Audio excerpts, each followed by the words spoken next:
Hi everyone, welcome to my Shoreline Studio. I'm Sybille Muschik. Today we're talking about paper making. So we'll be making a few sheets of paper and we'll go through a little bit of the history as well. Of course, the Chinese invented paper making way back about 25 BCE to about 100 AD. And they used mostly rags. I guess somebody noticed one day maybe that there was sludge after they washed their clothes and from rags and things, and maybe had dried, and then they figured out, oh, well, that's interesting, and made paper. Right? So other than that, they rags, they used the bulk of the mulberry tree, hemp, and bamboo. And of course, paper was a very valuable commodity. And even though it's, we have lots of it nowadays, it's very useful, and I don't think we could even live without it. So now, over some time, paper making was used, when the first Bibles were produced. They were used as currency eventually, and in modern times, sulfite processes produced pulp that made lots and lots of paper, but it contained acid, which is not good. It breaks down, becomes yellow, and breaks with age. So good paper is made from rag still, such as watercolor paper. It's usually 100% rag made. Now, often paper has a different quality to it. There's something called laid, and I have a screen in front of me. This is my paper making screen. My hubby made this, and it has a decal, and with the little plastic thingies that he made on here, it holds it on really nicely.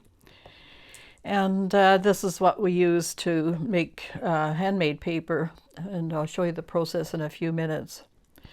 Now this screen has just a regular pattern, and some paper making processes, especially in bygone days, they used something called laid paper, and they had large squares running down, and then they had other materials, fibers and things that go across. So you always had these lines in the work. So that was called laid paper. Wove paper is just a simple weave like this. This is screen from, mosquito screen for your doors and things. And it's fairly cheap to come by. And these decals, you can send for them or make your own. It's fairly inexpensive. And paper making is great fun and very meditative, so be sure and try it. I have some examples of papers I've made in the past. Now here's a sheet, and when we lay a piece of paper, it's called couching.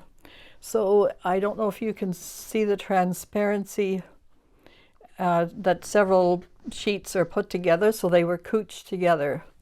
And wet paper acts like glue, and you can put all sorts of things in it, on it, and it will hold its shape.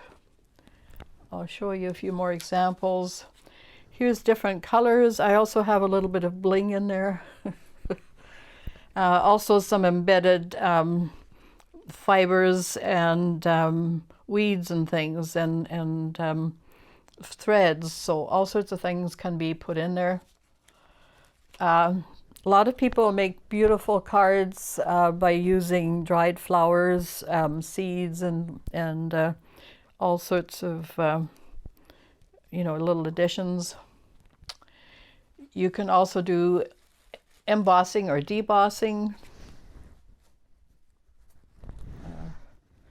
I took a paper making course, and we discovered this wonderful leaf called hellebore, and it really was quite lovely, and you could actually make paper with it. I'll talk about that in a second.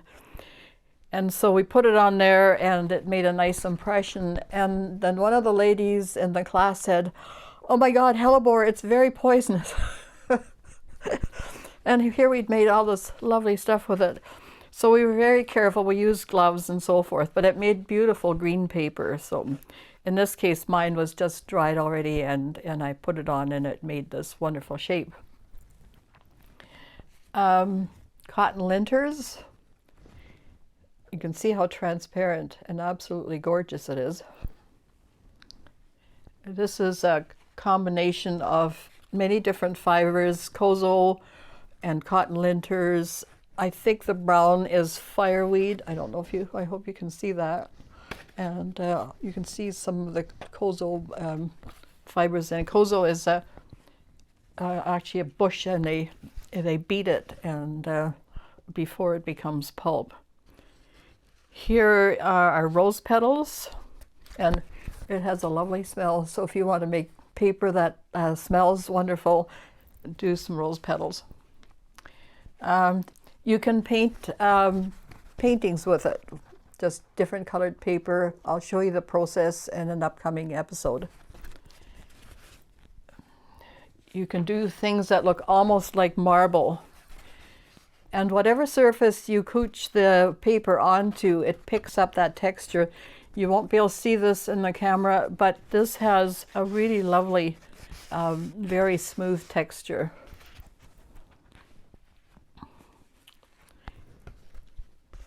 Now here we had, this was for a paper making project we had in town, and we had the community, it was a community project, and people, even small children and their grandparents, came and made paper with us.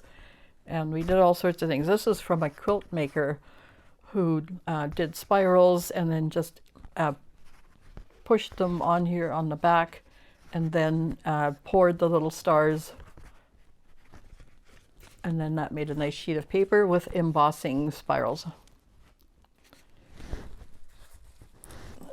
This again, I think, is fireweed, and it's the, you know, the when the fireweed goes to seed, it has that sort of lovely, sort of cottony kind of fiber to it, and then what you can do is, if you're using materials, natural materials, you need ash or something of that nature, and then you boil it for a long time, and then you rinse it for a long time, and then eventually, and there's something called a Hollander beater that will continuously beat the pulp until it's rendered to the point where you can use it. The process of boiling is to remove the lignin from which is sort of a protein in plants, and that gets rid of, you know, you can't have the lignin, it will break down. And then once you rinse all that off, then you can start making paper with it. And here is just a little composition if you want to do, say, cards and things, and you want to add some little touches of your local weeds and things, whatever. This, I believe, is the kozo, and that's what it looks like when it's just starting. And you can see all the fibers, so they have to boil it, break it down quite considerably before it can be made into paper. And more handmade paper. This was laid on a acrylic slab, so it's very smooth. I don't think you can see that, but if you can maybe feel the noise of it. Okay, so yes, thank you, Josh. You gave me this box. It was in a plastic bag, but of course that makes terrible sounds. So here are some of the things that you could put in paper. I have rose petals, and I think this was a hibiscus. It smells wonderful, and so many things you can embed in paper. You just have to make sure that you use bits of paper to glue any object down, otherwise it will fall off. It will act a lot like glue, as I said. So let's make some paper with our tools here. So this is a piece of watercolor paper. I'm just going to tear it and then just tear it into little chunks. Now you can do this ahead of time and soak it, but sometimes I find it's just best to do it just before. I use a bit of warm water. I've already got some in there. You just drip. This is an old watercolor painting, good way to use it.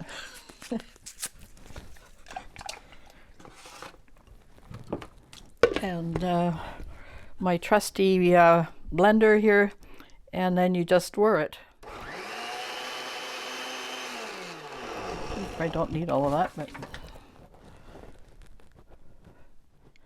and then I just let it sit for a second more and then do it again.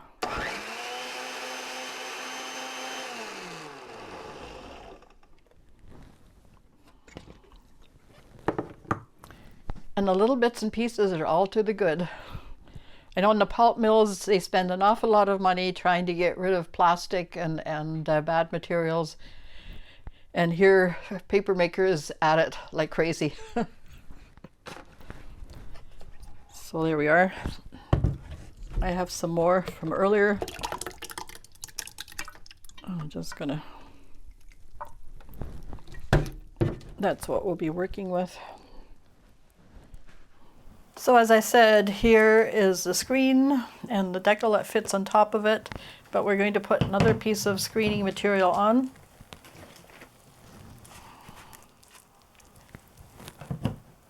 And then lock it down. So the process is fairly simple. I'm going to add some pulp.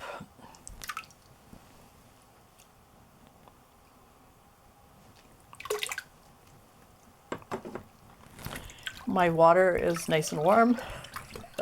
You want to make it comfortable.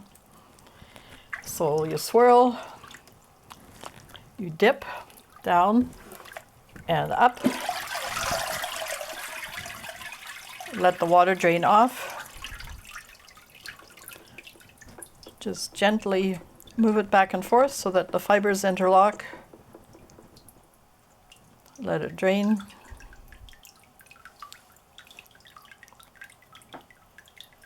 I've got quite a few additions in here. I've got little fibers from cloth. I have some shredded paper,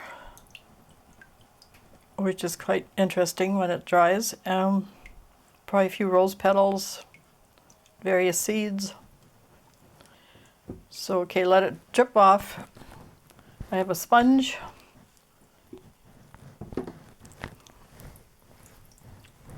And then proceed to just keep damping it dry underneath. Try and get as much water out as possible at this stage.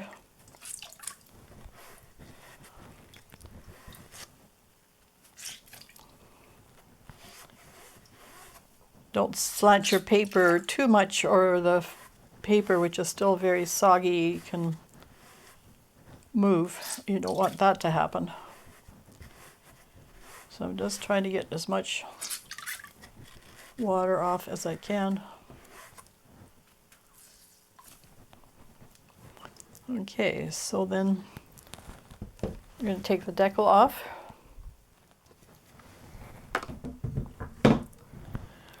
We have our screen. We can remove the screen onto some felt. Then you just take another piece of screening material and put it on top.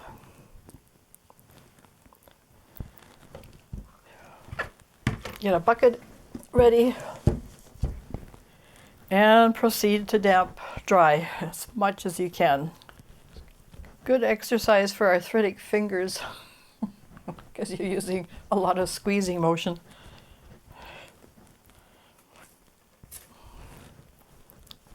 This takes time. Like I said, it's very meditative, not something you can rush.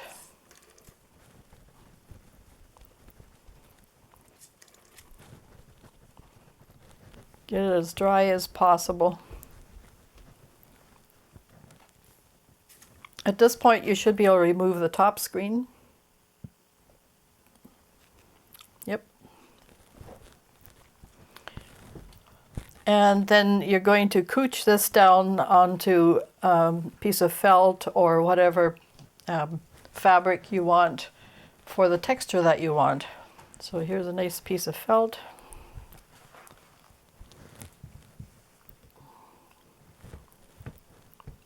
And this is felt, but it could be cotton sheet, it could be burlap, it could be any number of things. And then you just place it down.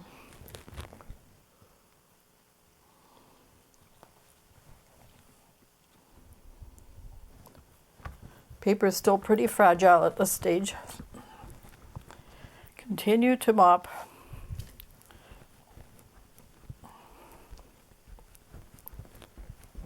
As much as possible. And paper should hold to the felt below. We can try and remove the screen, but that's a tricky process, so make sure this part is done very thoroughly.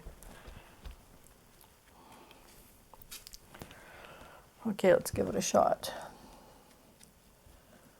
This top part was just part on the screen that you don't have to worry too much about.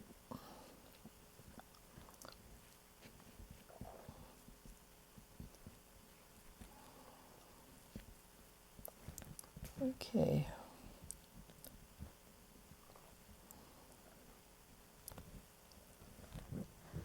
And it should come up.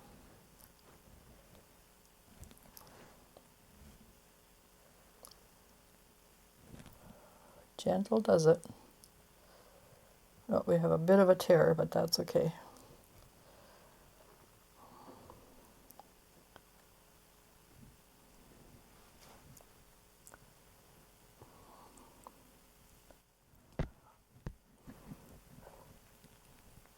You can fix the edges pretty well. We could even repair that a little bit, but it will show. So the choice is, okay, do we keep it or do we, well, we're not going to list it. We're going to probably put it back in the vat. Okay, there's some thin spots because there was a paper piece that came off. So it's easy to put it back in the vat. You just lift it up and put it back in. Clean all your screens.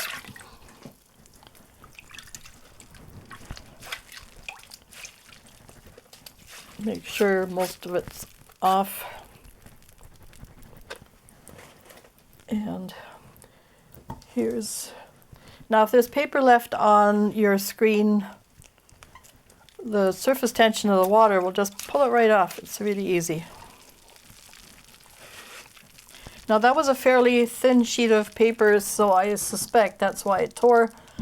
And so what we're going to do is we're going to add a little bit more paper. By trying some of this, you'll know what works. So we're going to add maybe 2 more of these little cupfuls of the paper pulp to try for just a slightly thicker. Again, swirl in the nice warm water. Down and up. Gently shake, not too much. Let the water drain off. Don't have it at too steep an angle. Grab your sponge. Hold your decal straight. And start mopping underneath. Try and get as much water out as possible. Now this sheet looks a little bit better. Don't think we're going to have any tears in it. I'm going to show you the other process. I'm not sure it will come off without that double screen. But we're going to couch directly onto the felt and see what happens. Okay, I'm taking the decal off, putting that down. Now at this time we're going to couch directly onto the paper, or onto the felt. And again, same process. You want to get, this time because we're doing this directly, you really, really have to get it dry. And it's got to stick to the felt underneath. If there's a bunch of paper here on the inside, you can just wipe it off. It just can go back in the vat.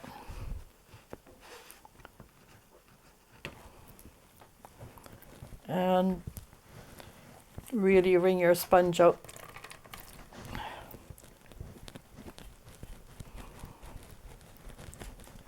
Now this is how I was taught originally. I didn't use the double screen. And sometimes it works really well, and sometimes it sticks like crazy, so we'll see what happens.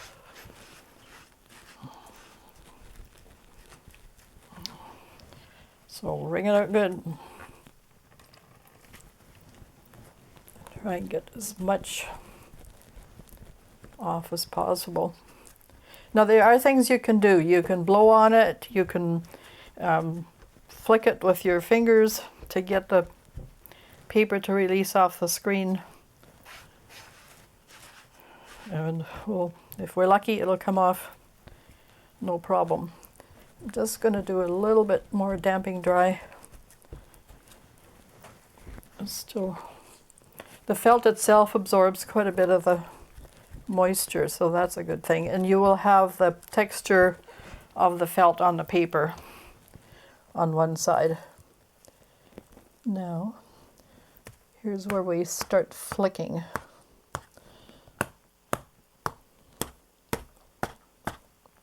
And ta-da! It actually came off easier than the other way, so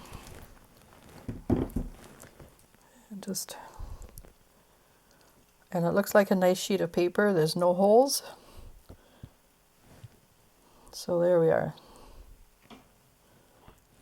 Okay, I just have my little, I'm using this sort of as a measurement. We've taken a couple out, so we put a couple back.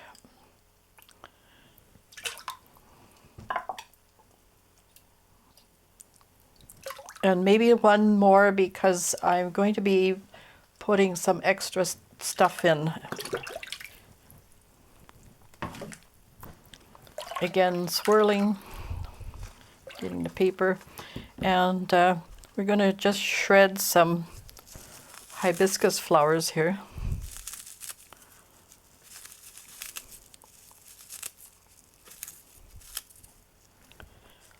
And adding that to the mix.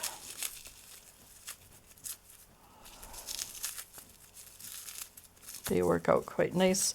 I have some rose petals tend to go brown, even though it smells nice. The color doesn't stay so well. But the hibiscus works really well. And it has a wee bit of an aroma. Delphinium is lovely too. It's the blue. But we'll stick to one color palette here for now. Not too much. Again, swirl. I'm using a smaller screen this time. The decal doesn't have the nice fitting one that the other one did, but I don't know which is, that's the right way. Yeah, it will slip on you. So get a good grip, swirl, dip, come up with some of the little botanicals, shake a little bit. No. This one has a bit of an edge, if you can see that, so I'm just going to try it again. Remember what I said about just the surface tension of the water will take care of the paper pulp. Swirl. Try and get your little petals all in a row here, or however you want it. Down and up. This one's nicer. Just a gentle shake.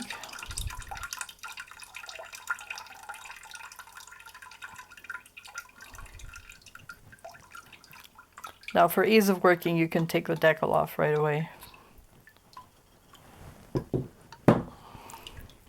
And then sponge the bottom. Get as much off as you can.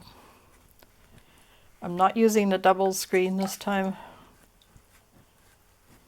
Things work pretty well the classical way. I wouldn't wear my best clothes doing this. Because usually water and pulp paper gets everywhere.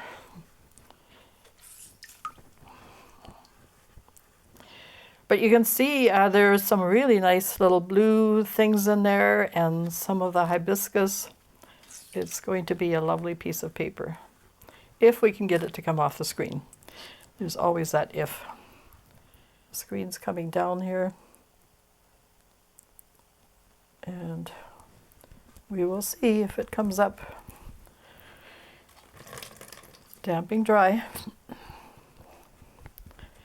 This is why I used the smaller screen, because it might be easier for it to come up. Now, don't rush this process. You just sort of get into a rhythm. And you can sort of tell when it's starting, when it will pull away. Not quite yet. No.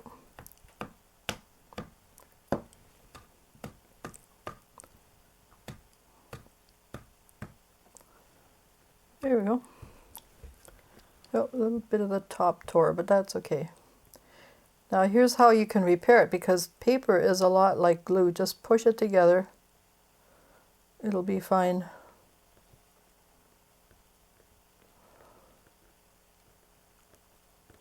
And it'll mend, not invisibly, but it's paper, handmade paper, and so it will have character.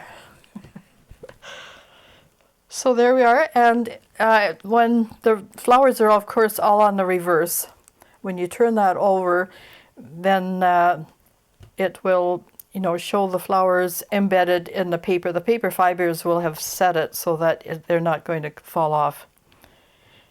So that's going to dry for 2 or 3 days.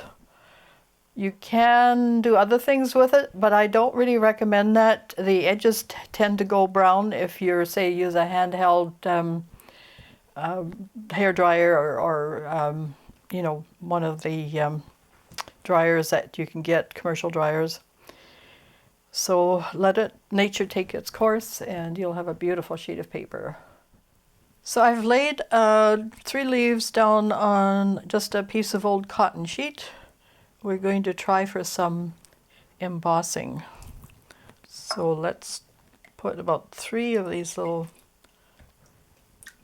maybe about a half a cup of pulp.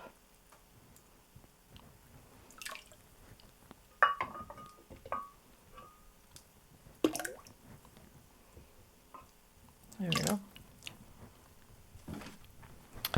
Remember to swirl. We have a few of the hibiscus flowers, but that's all to the good. I'm just going to do it the classical way without the extra screen because we want to put it on that bunch of leaves. Down, gently up, shake a little bit to make the fibers lock together. Tilt, but not too much. And try and get as much of the water off underneath as possible. If you do a whole day of this, your hand will cramp up. So 2 or 3 hours is probably your maximum.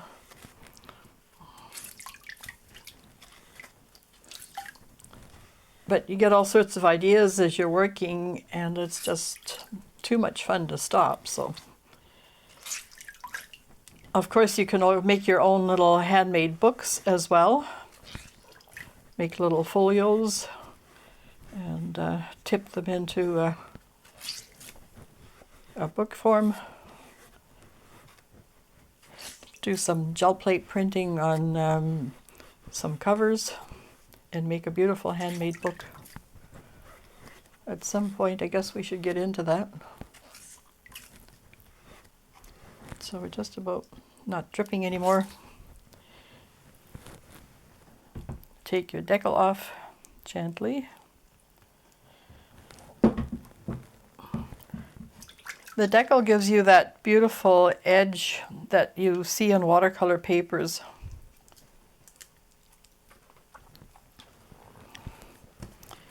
So we're going to couch this on directly on top of the leaves here, and as I said, I have that sheet of cotton bedding and mop.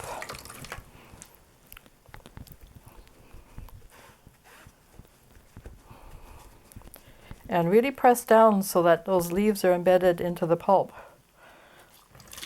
They won't stay. You want to be able to pull them off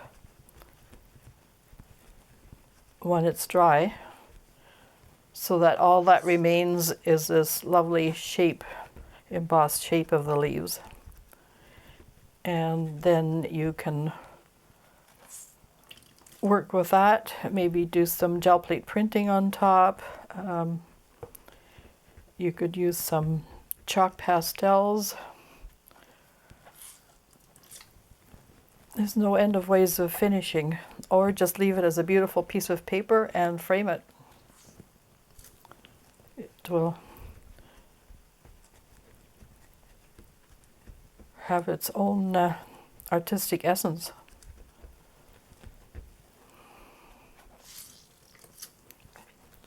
So really get this as dry as possible.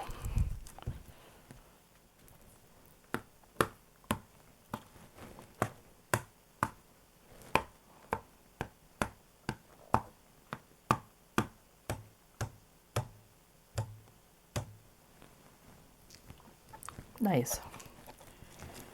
Here we have a few wrinkles. But oh, you can see the shape of the leaves. There we go. Wonderful. I'm really impressing the leaves into the paper with a sponge. And the sponge is not sticking, so it's perfect. And you're going to have all these lovely embeddings. And it came off very nicely.